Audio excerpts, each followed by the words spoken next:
Hey, how's it going, guys? MrBossFTW here, and in today's GTA 5 video, I'm going to be telling you guys about 10 things you need to know about the Vapid Ellie before you actually buy this vehicle. So we got two cars today, which is pretty cool. It's sort of Rockstar's new style of doing drip feed, and the second vehicle that was released today was the Vapid Ellie, which is available on the Southern San Andreas Super Auto site for $565,000, which is priced, in my opinion, quite nicely compared to some of the other vehicles we've seen lately.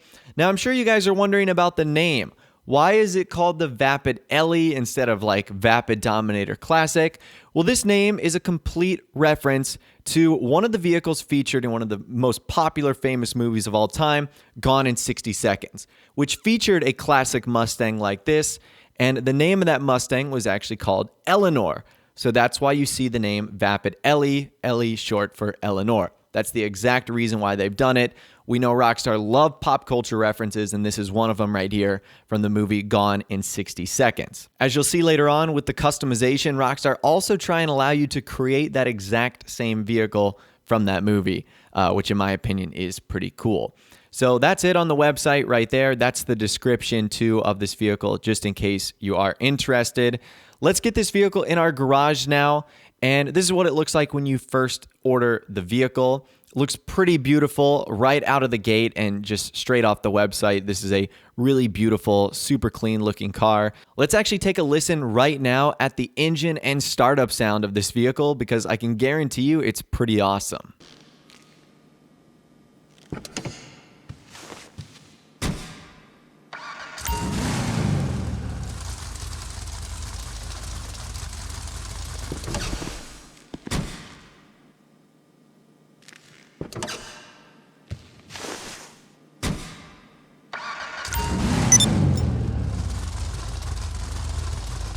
Now, another thing I really like about this car is the rumbling that it does when it's idle. This car shakes and bumps and jumps up and down almost. It's shaking back and forth. It's really cool. Not only is the startup sound amazing, but when this car is sitting still, it's got the coolest sort of grumble sound to it, which I really like. Another thing I like about this car is the interior. It's really simple, but it's got a nice vintage dash and steering wheel that I'm a big fan of, old school radio knobs and dials. So I really like the interior of this car. I think it fits it quite nicely. Now, moving on to the customization, the first thing that's pretty weird about this vehicle is some of the customization seems to be done together, and particularly the hood upgrades and the exhaust upgrades. So I'm not sure why Rockstar couldn't make them into separate categories, but you upgrade the exhaust and the hood at the same time. So you can see you can make changes to the exhaust and the hood, which will have different effects on the car itself. Now, one thing I did think was kind of unique, a nice feature from Rockstar, if you change the exhaust to anything but stock, it's actually going to put this black cover plate over where the exhaust was. And I like this because instead of there being a giant missing gap with no exhaust pipes, it's now covered up, which in my opinion looks pretty cool. Again, there's some interesting options here like sacrilege, stuff like that. You can even put the exhaust on the side and a close-up on the hood. So there's a lot of different options that you can actually do here with this vehicle. I just thought it was pretty strange and a little bit odd that you actually upgraded the exhaust and the hood at the same time. Let's move on to liveries. A lot of these are really cool. If you're looking to complete your Eleanor look, then classic twin black stripe is going to be the best bet for you. That is exactly the Eleanor livery right there. So of course, Rockstar went out of their way to include that. They also have classic twin white stripe as well. And then a bunch of other numbered liveries, number 8, 7, 187, 9, 53, 60, and number 1. And all of those numbers are going to show up on the liveries with company designs as well. All of the liveries, in my opinion, look really good for whatever sort of style and design you're going for. I decided to keep mine pretty simple and just go with the classic black twin stripes. Now, after that, as far as respray goes, the only thing you can do to this car is the primary color. No secondary color, no trim color, that's it. I thought for sure there was going to be something a little bit extra on this car, but it turns out that that's pretty much it. You only have a primary color. Now, after the primary color, you have the option to add the sun strips.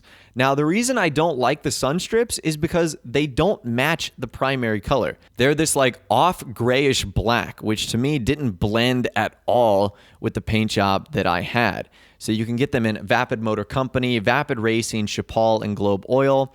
But again, none of them really seem to match, so I wasn't a huge fan of that. After that, we're going to move on to wheels. Now, these are not custom rims. These are actually just muscle rims that you can get yourself if you want. They're actually called Muscle Freak. So for this car, you don't have to use the iFruit app if you want to change the stock rims. All you have to do is go down to Muscle, select Muscle Freak, and then of course you can choose any color you want. Now, I do think the stock ones that come on this car are a little bit bigger than the Muscle Freak ones, and they also are chrome.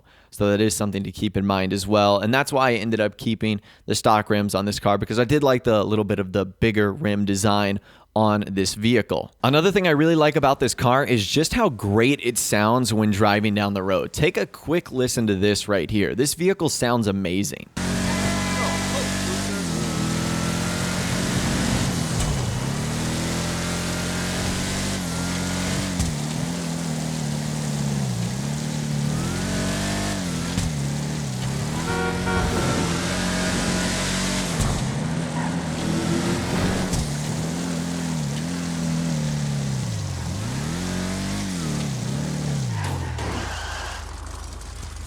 I really think that's an underrated part of vehicles, how great they sound, especially given the other vehicle that was released today, the Tesseract, and how it doesn't have any noise because it's electric. So it's nice to see a nice deep muscle sound here, and that's exactly what the Ellie is going to provide for you.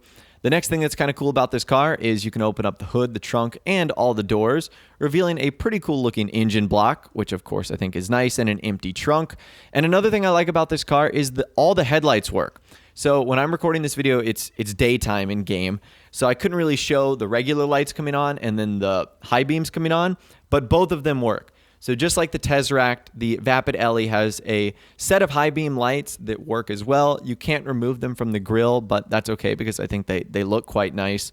So again, that's a nice little feature of this vehicle, and I'm glad Rockstar decided to include that in there as well. Now, let's talk about some things I don't like about this vehicle. A lot of people are immediately going to jump on this car, and they're going to say it's the best thing ever, and I'm a big fan of it, but there's a couple things I don't like. The first is the customization. I feel like Rockstar really dropped the ball here on things they could have done. Like there's no skirt options, there's no spoiler options, there's no secondary color, there's no trim color. I like Deliveries, so that's actually quite cool. But there's just a lot of this car that I feel like Rockstar didn't add customization-wise, which to me was really, really shocking because I thought there was a lot of potential there. Like I would have loved to maybe add the Vapid logo on the gas cap that you can see on the left side of the car. That would have been a really cool option, but there's nothing that you can do for that. And then the second thing is the performance of this car. So this should have been obvious because there's no spoiler upgrade. The performance is not great, especially when you compare it to the other muscle cars.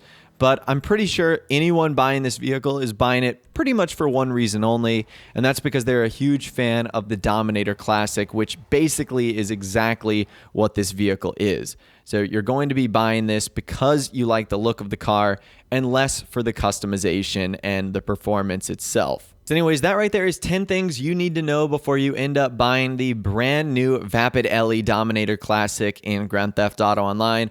Overall, I'm a big fan of this vehicle. I'm really happy for everyone that was waiting such a long time and looking forward to this car coming out in the game. So I definitely think it's one we can check off our list that is a success. Let me know your thoughts, opinions, and more on this vehicle, though, in the comments down below. Do you like the Vapid Ellie? Do you dislike the Vapid Ellie? Let me know your reasoning for each in the comments right now. If you did go on to enjoy this video, though, a like rating would, of course, be awesome. And also subscribe to my YouTube channel if you are new. We like daily GTA 5 videos like this. Without the way, guys, like I said, thanks so much for watching. Take care, and I'll see you guys in the next video.